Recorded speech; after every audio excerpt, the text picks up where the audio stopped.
Hello everyone. Our episode on the abolition of man will post tomorrow, but right now I wanted to do some announcements. First and foremost, happy birthday to our listener, Mr. Nick Wagner. Congratulations on your awesome wife and awesome baby. And we really hope that you had a wonderful birthday this week. Now, Andrew is the guy who does the lovely toasts, so in lieu of that, I thought I would share one of my favourite quotations from Lewis about fatherhood. And this can be found in his preface to his George MacDonald anthology. He writes, "We've learned from Freud and others about those distortions in character and errors in thought which result from a man's early conflicts with his father. Far the most important thing that we can know about George MacDonald is that his whole life illustrates the opposite process. An almost perfect relationship with his father was the earthly root of all his wisdom. From his own father, he said, he learned that fatherhood must be at the core of the universe." Speaking of fatherhood, Mr. Matt Bush has not yet had his baby. The little shrub keeps pretending that he's going to make an appearance, and then Matt and Mary Margaret go back home from the hospital. So if you would like to throw up a prayer for them, that would be very much appreciated. Next up, I've got 3 conferences to tell you about. We previously interviewed Juliana Slager about the Bareface Ballet.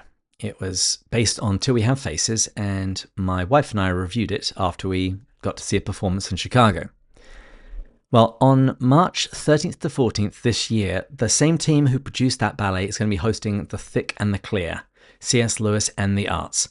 It's a 2-day gathering in Chicago on beauty, story, and why Till We Have Faces still won't leave us alone. And it's not just because we're friends with Mr. Andrew Lazo. Speakers are going to include former guest of the show, Terry Glaspie, director of the Wade Center, Dr. Jim Beitler, and even myself. There are 2 kinds of tickets available. There's a full weekend pass, which includes the ballet performance for $250, and there are performance-only tickets for $45. Next up is a conference in Oregon. We've previously spoken on the show about the Undiscovered C.S. Lewis conference at George Fox University that Andrew and I attended. It's now 2 years later, and so it's going to be happening this year, 2026, September 24th to 27th. Now, I might not be able to make this one, but Andrew has already booked his ticket. And not only can you also buy your ticket at georgefox.edu, they are also inviting anyone to submit anonymous proposals of 300 to 500 words.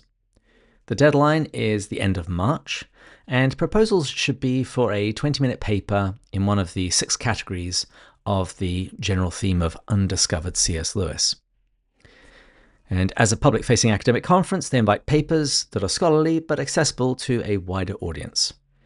Submissions are welcome from scholars at every career stage, and limited scholarships, free conference registrations, are available for students or independent scholars with accepted papers. The final conference I have to tell you about isn't so much a conference, more of a pilgrimage. Andrew is very excited to invite you to join him on Lewis, Patrick, the Reformation and You, a 10-day pilgrimage through Ireland and England, and it's co-hosted by us, the C.S. Lewis Foundation, as well as Eden Gate Travel and Missions. It's from July 20th to the 29th this year, and you can join Andrew as he walks in the footsteps of saints, scholars, and the Protestant reformers whose lives shaped the world we live in today.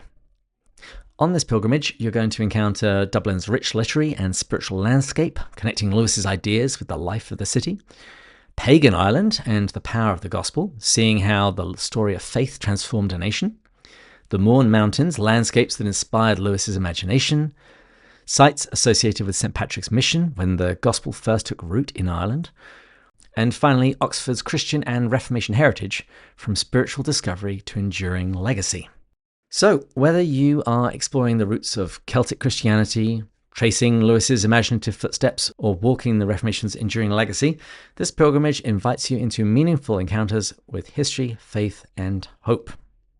And if you happen to heckle them a little bit when they're talking about all that Protestant stuff, who knows? Maybe I'll send you a free Pints with Jack glass. There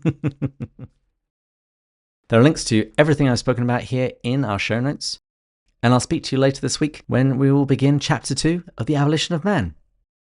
God bless.